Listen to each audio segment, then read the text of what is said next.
اسلام ہر چیز میں خط امتیاز رکھتا ہے. تمہاری عبادتوں کا طریقہ الگ ہے، تمہارے رب کو پکارنے کا طریقہ الگ ہے، رب تعالیٰ کے حضور سرب سجود ہونے کا طریقہ الگ ہے. رب تبارک و تعالیٰ نے تمہیں ممتاز پیدا کیا ہے، ظاہر سی بات ہے تمہاری خوشیاں بھی ممتاز ہونی چاہیے.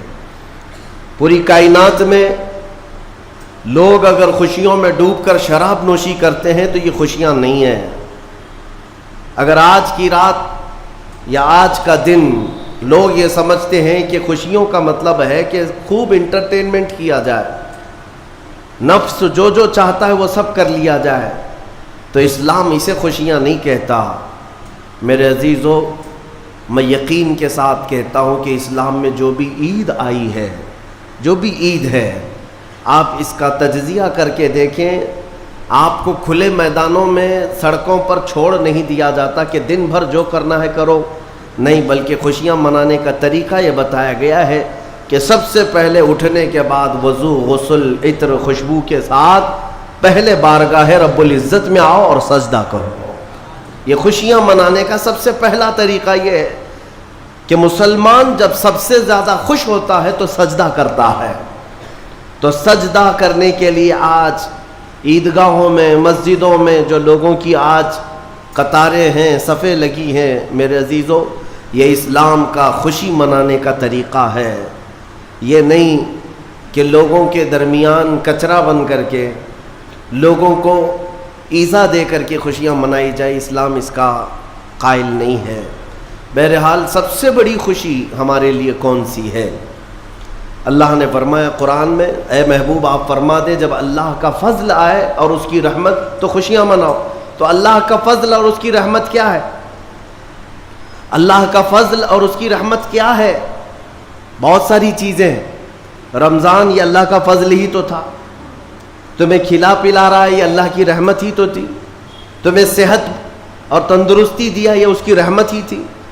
تو یہ فضل اور یہ رحمت ہے. لیکن سب سے بڑی رحمت جب تمہارے پاس آئے تو خوشیاں مناؤ. قرآن کہتا ہے سب سے بڑی رحمت کیا ہے؟ وَمَا أَرْسَلْنَاكَ إِلَّا رَحْمَةً لِّلْعَالَمِينَ. محبوب ہم نے آپ کو سارے جہانوں کی رحمت بنا کر بھیجا ہے. پتہ یہ چلا کہ کائنات کی سب سے بڑی رحمت مصطفیٰ کریم کی ذات پاک ہے، اور جب وہ آئیں تو سب سے بڑی خوشی کا دن ہوتا ہے. اسی لیے کہا ہے کہ دونوں عیدوں سے افضل ہے عید میلاد رسول. چاہے عید الفطر ہو یا بقرعید ہو، عید الاضحیٰ ہو، یہ دونوں عیدوں سے افضل ہے عید میلاد رسول. اس کی وجہ یہ ہے کہ ہمیں نہ عید الفطر معلوم ہوتی نہ عید الاضحیٰ معلوم ہوتی. یہ سب معلوم ہوئی ہیں اگر تو آمنہ کے لال کے صدقے میں معلوم ہے. ہاں، ہمیں رمضان پتہ چلا ہے، عید پتہ چلی ہے، تو کس کی بدولت؟ اگر مصطفیٰ کریم صلی اللہ علیہ وسلم نہ آتے نہ بتاتے تو کون سے رمضان کا تصور تھا، کون سی عید پتہ چلتی؟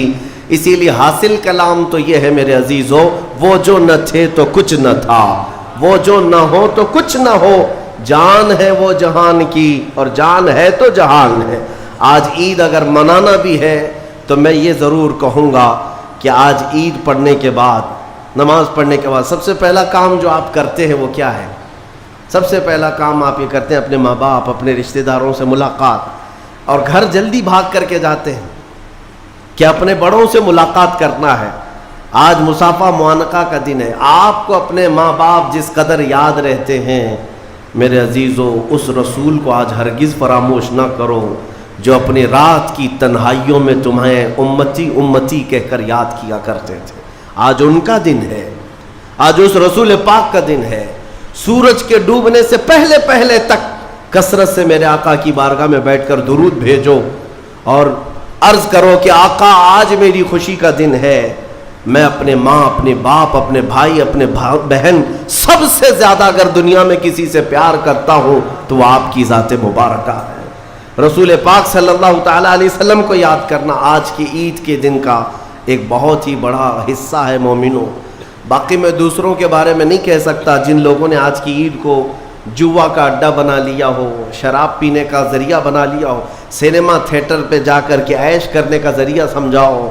میں سمجھتا ہوں کہ ان کے اندر روح اسلام نہیں آئی. اگر اسلام کی روح ہوتی، اگر ایمان ان کے قلب میں بشاشت پیدا کر چکا ہوتا تو ہرگز وہ ایسی جگہ قدم بھی نہیں رکھتے۔ اے میرے عزیزو، آج مصطفیٰ کریم صلی اللہ علیہ وسلم کے سچے غلام بن کر کے دکھانے کا بھی دن ہے۔ آج دنیا تمہیں دیکھ رہی ہے، آج پوری دنیا دیکھ بھی رہی ہے اور ڈر بھی رہی ہے کہ یہ باہر نکلے ہیں آج کیا ہونے والا ہے۔ میرے عزیزو، تمہارے پاس سب سے بہترین میسج دینے کا وقت یہ ہے کہ رسول کریم صلی اللہ تعالیٰ علیہ وسلم کے غلام ان کی سنتوں میں ملبوس اپنے گھروں سے آج نکلے ہیں اور پوری دنیا میں حضور کی سنتیں عام کر کے رہیں گے اور حضور پاک صلی اللہ علیہ وسلم کے اخلاق کو پھیلا کر رہیں گے۔ آج تمہارے ذریعے سے حضور اکرم صلی اللہ علیہ وسلم کے اخلاق عام ہونی چاہیے۔ نان مسلم ہو، غیر مسلم ہو، کوئی بھی اگر اس کے ساتھ تمہارے مدد کا جذبہ آیا، کم سے کم اس کے دل میں یہ خیال تو آئے گا کہ یہ نوجوان کیوں میرے ساتھ اچھائی کر رہا ہے۔ اس وقت تم یہ بتا سکتے ہو یہ میرا اپنا عمل نہیں، یہ میرے آقا کا عمل ہے۔ نبی پاک صلی اللہ تعالیٰ علیہ وسلم آج کے دن غریبوں کو نہیں بھولتے، یتیموں کو فراموش نہیں کرتے۔ حضور پاک صلی اللہ تعالیٰ علیہ وسلم آج ان یتیموں، بیواؤں، سب کے گھروں کا خیال تک رکھتے تھے۔ عزیزان گرام وقار، آج عید کے ان لمحات میں یقیناً رمضان المبارک گزر جانے کے بعد خوشیوں کا دن ضرور ہوتا ہے، لیکن ساتھ ہی آج ہمیں قلق بھی ہے، غم بھی ہے ہمارے ان بھائیوں کا جو آج عید منانے کے لیے یا تو ہمارے ساتھ نہیں ہیں، ناحق جیلوں میں بند ہیں، کچھ بے قصور قیدی ہیں، اور بہت سارے وہ لوگ ہیں جن کے ہاں اسباب کی کمی ہے اور کوئی عید نہیں ہے ان کے ہاں۔ وہ فلسطین کا علاقہ ہو کہ شام ہو کہ یمن ہو کہ عراق ہو، ان کے ہاں کوئی عید نہیں۔ وہ کھلے میدانوں میں آج بھی ایک ایک روٹی اور بوٹی کے لیے ترس رہے ہوں گے۔ آج اس درد کے ساتھ ہم عید کے لیے حاضر ہیں اور بارگاہ مولا میں یہ عرض ضرور کریں گے کہ مولا، جہاں تو ہمیں نرم لقمے کھلا رہا ہے، حضور کی اس غریب امت پر بھی رحم فرما دے۔ ایک میرا ہی رحمت میں دعویٰ نہیں، شاہ کی ساری امت پہ لاکھوں سلام۔ آج عید کے دن جو کام کرنے کے ہیں، میرے مصطفیٰ کریم صلی اللہ علیہ وسلم کو راضی کرنے کا دن ہے۔ آج کے دن حضور فرماتے ہیں اللہ تعالیٰ کو سب سے زیادہ پسندیدہ جو عمل ہے، سب سے زیادہ پسندیدہ وہ دو ہے۔ دو عمل اللہ کو بہت پسند ہے آج کے دن۔ فرمایا میرے آقا صلی اللہ علیہ وسلم وہ دو عمل کیا ہے؟ حضور فرماتے ہیں پہلی چیز یہ ہے کہ اللہ رب العزت کی بڑائی بیان کرنا۔ اللہ اکبر اللہ اکبر اللہ اکبر، لا الہ الا اللہ اللہ اکبر اللہ اکبر وللہ الحمد۔ یہ اللہ رب العزت کی بڑائی، تکبیر، اللہ سب سے بڑا ہے، یہ تکبیر بیان کرنا پہلا عمل اللہ کو سب سے زیادہ پسند ہے۔ دوسرا عمل استغفار، استغفر اللہ استغفر اللہ استغفر اللہ استغفر اللہ ربی من کل ذنب واتوب الیہ۔ دو عمل آج کے دن اللہ بہت پسند فرماتا ہے، ایک اس کی بڑائی بیان کرنا تکبیر، اور دوسرے استغفار۔ اور فرمایا کہ جب اپنے گھروں سے نکلو تو تکبیر کہتے ہوئے نکلو۔ کتنے لوگ ایسے ہیں جو تکبیر پڑھتے ہوئے آئے؟ بہت کم لوگ ہیں، سب اپنے اپنے دھن میں چلے جا رہے ہیں۔ یہاں تک کہ فرمایا اس تکبیر کا اہمیت کا اندازہ اس سے لگاؤ، آنے کے وقت جس راستے سے آئے تھے عید کے لیے، جانے کے وقت دوسرے راستے سے جاؤ۔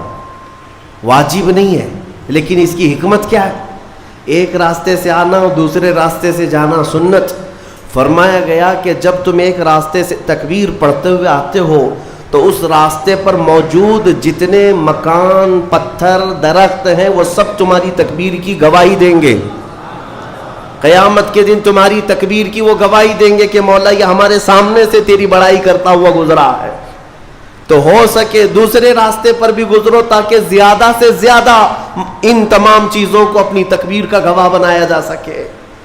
تو اس سے اندازہ کریں کہ تکبیر آج کے دن بہت اہمیت کی حامل ہے، اور اسی تکبیر کی آج ضرورت بھی ہے مسلمان کو۔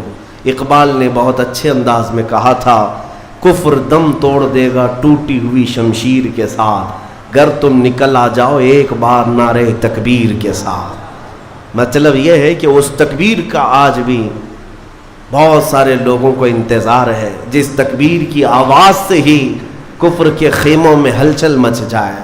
وہ صرف اور صرف حلق سے نکلنے والی تکبیر نہیں ہے، وہ ایمان کی بشاشت اور توکل کے ساتھ نکلنے والی تکبیر ہے۔ اللہ رب العزت ہم سب کو کہنے سننے سے زیادہ عمل کی توفیق عطا فرمائے۔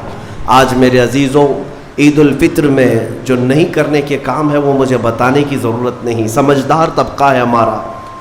آج شام تک ایک بات طے کر کے رکھ لینا، کیونکہ کل رات کو ہی شیطان آیا ہے چھوٹ کر کے قید سے، اور وہ اپنے پورے فورس کے ساتھ چاہتا ہے کہ تمہیں کسی نہ کسی طرح سے ان راستوں سے لے کر گناہوں کے اڈوں پر لے جاؤ۔ کتنے ایسے لوگ ہیں جو ایک ہی دن میں اس کے شکنجے میں پھنس جاتے ہیں، یہ ان کا معاملہ ہے۔ اسی لیے آج شام تک اپنے آپ کو کنٹرول کرو کہ میں نہ آج گانے بجانے، سینما اور جوؤں کی طرف جاؤں گا، اور نہ ہی بے حیائی کے اڈوں کی طرف جاؤں گا۔ آج کا دن اللہ رب العزت اپنے فرشتوں پر رشک فرماتا ہے۔ توجہ تو چاہتا ہوں، توجہ۔ عید کے دن جب بندے سجدے میں گرتے ہیں، عیدگاہ ہو کہ مسجدیں ہو، جیسے ہی تم عید کے دن سجدے میں چلے جاتے ہو، یہ لمحہ کون سا ہے جانتے ہیں آپ؟ یہ لمحہ کون سا ہے؟ جس دن دنیا پوری، آپ بھی رمضان بھر سجدے میں گئے ہوں گے، عبادتیں کر کے بھیک کیا مانگتے تھے؟ اللہ تو راضی ہو جا۔ ہم یہاں مانگ رہے تھے، لیکن عید کے دن کے سجدے کے بارے میں فرمایا گیا، جیسی ہی امت سجدے میں جاتی ہے، مولا سارے فرشتوں میں اعلان فرماتا ہے، فرشتوں آؤ دیکھو میرے بندے، میں ان سب سے راضی ہوں اور ان سب پر مجھے رشک آتا ہے۔ آج دنیا خوشیوں میں ڈوب کر کے عیاشی کرنا چاہتی ہے، لیکن میرے یہ بندے ہیں جو دنیا کو ترک کر کے میری بارگاہ میں سجدہ ریز ہیں۔ آج مولا رب العزت رشک فرماتا ہے فرشتوں پر۔ اس لیے میرے عزیزوں، نہایتی اخلاص کے ساتھ، اطمینان کے ساتھ، اور اللہ رب العزت کی بارگاہ میں اپنے آپ کو خود سپرد کر کے عید کی نماز ادا کریں، اور امید ہے کہ یہ عید ہماری ایک انقلاب لائے گی انشاءاللہ۔ جو حالات آج پیدا ہو چکے ہیں، میں اس کے لیے بھی گزارشتاً یعنی معروضتاً یہ عرض کروں گا کہ آپ امن و امان کو برقرار رکھیں، امن و امان کو برقرار رکھیں، یہ بہت ضروری چیز ہے۔ مجھے افسوس ہے یہاں کے بھی حالات اور پورے ہندوستان کے بھی حالات جس طرح سے اپنائے جا رہے ہیں۔ یہودیوں کی ایک بڑی سازش تھی خلافت عثمانیہ کے زمانے میں۔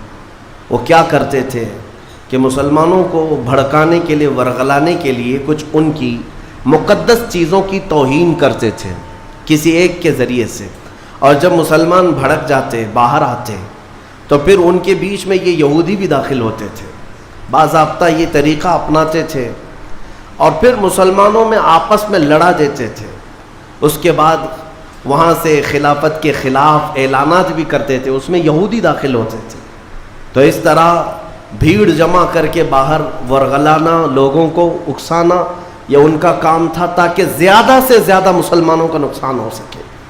اسی لیے میں چاہتا ہوں کہ اپنے غم و غصے کا اظہار صرف بھیڑ سے نہیں ہوتا، جس میں اعلیٰ حضرت فاضل بریلوی رضی اللہ تعالیٰ عنہ نے بھی ارشاد فرمایا کہ مسلمانوں کو اس طرح سے کھلے طور پر کسی چیز پر جمع کر لینا جس سے خطرات لاحق ہوں ناجائز ہے۔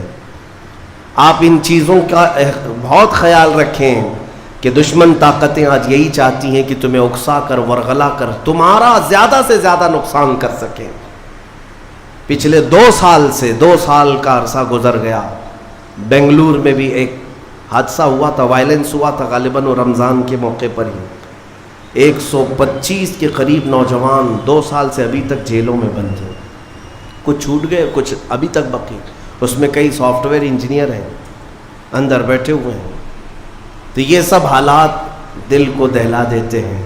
آپ امن و امان کو برقرار رکھیں، اور جب تک اپنے بڑوں اور بزرگوں کی طرف سے کوئی بات نہ آئے، آپ کوئی بھی چیز اپنے ہاتھ میں نہ لیں، اور اللہ کریم ہم سب کو ماحول میں امن و امان برقرار رکھنے کی توفیق عطا فرمائے۔